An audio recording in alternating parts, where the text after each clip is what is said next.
In the remote village of Eldergrove, an air of unease permeated the atmosphere.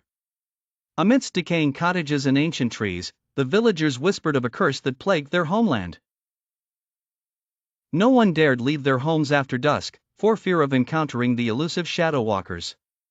These malevolent spirits were said to emerge under the cloak of darkness, preying on the fears of the living and dragging souls into the abyss. Among the villagers was a young woman named Elara, whose curiosity often got the better of her. Elara had heard the tales of the shadow walkers from her grandmother, who spoke of them with a mix of respect and terror. Despite the chilling warnings, Elara couldn't quell her desire to uncover the truth behind the legends. One moonless night, driven by a sense of adventure and defiance, she decided to venture into the heart of Eldergrove Forest, where the shadows were said to be most powerful. Armed with a lantern and her grandmother's rosary, Elara navigated the twisted paths of the forest. The deeper she went, the thicker the darkness became, until even her lantern's glow seemed to be swallowed by the night.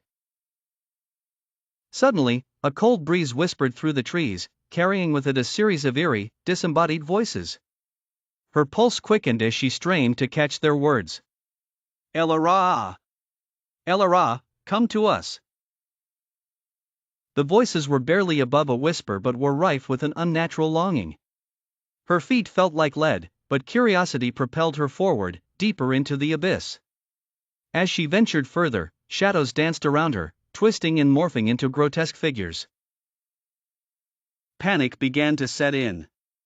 Elara tried to turn back, but the forest seemed to have rearranged itself, trapping her within its malevolent embrace. Her lantern flickered before going out completely, leaving her in total darkness.